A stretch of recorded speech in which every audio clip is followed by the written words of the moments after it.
Deutéronome 22, verset 5. Une femme ne portera point un habillement d'homme. Et un homme ne mettra point de vêtements de femme. Continue. Car quiconque fait ces choses est une abomination à l'Éternel ton Dieu. Donc c'est une abomination. Tu comprends, sis? Comment? Je suis d'accord avec le verset, sauf que c'était à l'ancienne école. Oh! Attends, Non, parce qu'on doit dire. ok, Malachie 3:6. Malachie 3, verset 6. Car je suis l'Éternel, je ne change pas. Lui, il change pas. Ouais. Dieu ne change pas. Alors nous, c'est quoi? C'est de suivre Dieu ou suivre nos pensées à nous?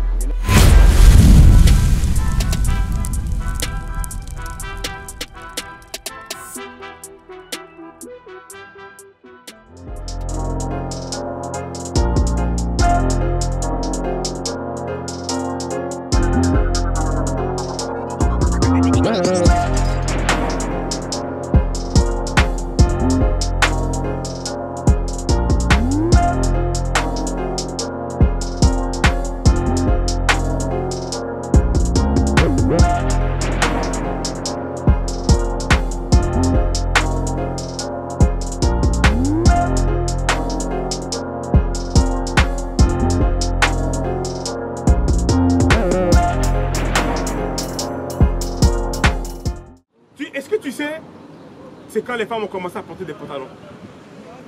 Dans les fins des années 50, quand il y a eu la révolte des femmes. Quand les femmes, à cette époque-là, les femmes ne pouvaient pas voter. Comment s'appelle la dame? Comment s'appelle la madame? C'est elle qui a inventé ça. Mais toutes les femmes portaient des jupes. Ta mère portait des robes, des jupes. Ta grand-mère, ton arrière-grand-mère. Tu comprends ce que je veux dire? La Bible passe, les pantalons, c'était juste pour les hommes. Les hommes avaient, oui, des genres de robes pour hommes, des tuniques, mais nous, on avait comme un pantalon en dessous. Mais ça n'a jamais été pour les femmes. Donc une femme qui met un pantalon, c'est une abomination aussi. Ouais.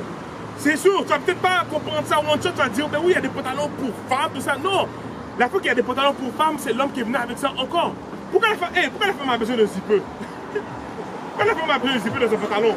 Tu comprends? Et lorsque tu vas dans les toilettes publiques, quelle porte qui t'indique que c'est une toilette de filles et une toilette de gars? C'est les signes. Et puis le signe, c'est une fille avec une robe. Tu comprends? Donc on lit le signe de la femme, puis je lui laisse la chose partir. Deutéronome 22, verset 5.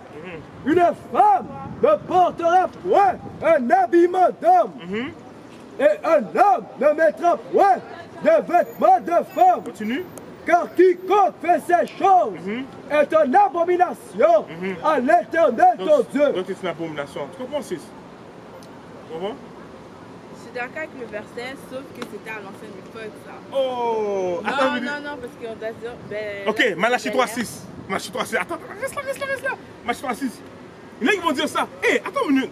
On peut pas être plus intelligent que Dieu. Alors tu penses pas que Dieu ne savait pas qu'il allait avoir l'hiver, des tempêtes, des affaires comme ça? Tu penses que Dieu n'allait pas... Mais c'est pas juste ça, je trouve que dans notre génération, beaucoup d'hommes sont devenus insensés. C'est quoi un habillement de femme en 2024? Ça fait plus de sens. Une femme peut mettre une jupe longue, mais elle a donné plus fort que nous. Mais écoute, c'est quoi?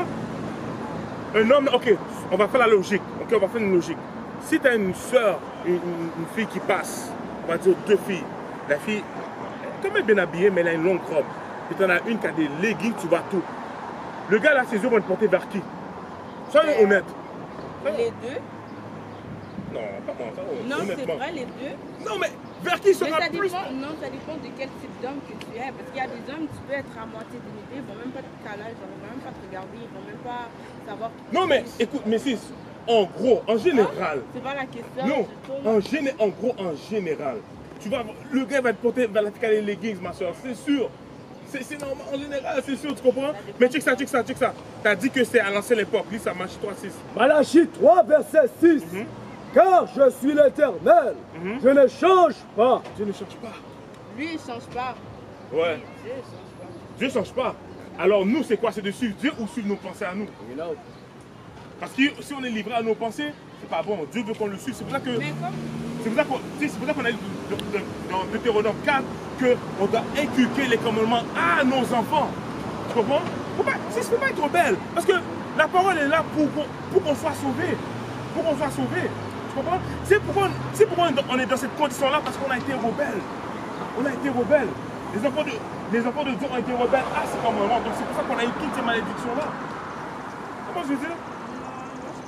Avec ce verset-là, même si c'est dans l'Ancien Testament, à son époque, les lois de Dieu demeurent éternellement. Psaume 119, verset 160. Les lois de... Psaume 119, verset 160. Les lois de Dieu sont pas faites. Ok? Tu comprends? Mais comme tu as dit tantôt, c'est à l'église qu'il fallait enseigner ça et malheureusement ils ont décidé de ne pas nous enseigner. En étant plus grand, on a déjà eu le temps de nous enseigner. Quand on vient prendre la vraie parole, c'est un peu bizarre à l'appliquer parce que nous on a déjà... On s'est convaincu nous-mêmes. Si, je suis d'accord avec toi, c'est ça. Ok, drop that, donne-moi Jérémie 3,15. Je suis d'accord avec toi. Tu vois ici, là? Eh bien, ça c'est l'église là, oui, c'est l'église ici. La seule différence, c'est qu'on ne te demande pas de code. Tu comprends? Les églises ne font pas leur job. Mais regarde ce que Dieu a prophétisé. Immédiat. Jérémie 3, verset 15. Oui. Je vous donnerai des bergers selon mon cœur. Et vous paîtront avec intelligence. Avec intelligence. Donc, relis le verset encore, je veux que la soeur comprenne bien. Et ils vous paîtront avec intelligence. Donc, un autre mot pour berger, c'est pasteur. Dieu a dit, je vais vous donner des bergers qui vont quoi? Je vous donnerai des bergers selon mon cœur. Selon mon cœur, selon le cœur de Dieu. La même façon que Dieu a dit, David est un homme selon mon cœur, parce que David observait les commandements de Dieu. Et nous, on fait la même chose. Lis. Et ils vous paîtront avec intelligence. Avec intelligence. Donc, si l'homme te dit, oh oui, un homme peut porter des habits de femme, nous, on va revenir, on va briser ça. Tu comprends? Si l'église dit, oh oui, tu n'es pas obligé d'observer la loi, nous, on va briser ça. C'est ça la différence. C'est nous, les vrais pasteurs. What is nation? Nation is family. Nation is community. Nation is men leading by example. Nation is women's support. Nation is children with role models. Nation is unity. Nation is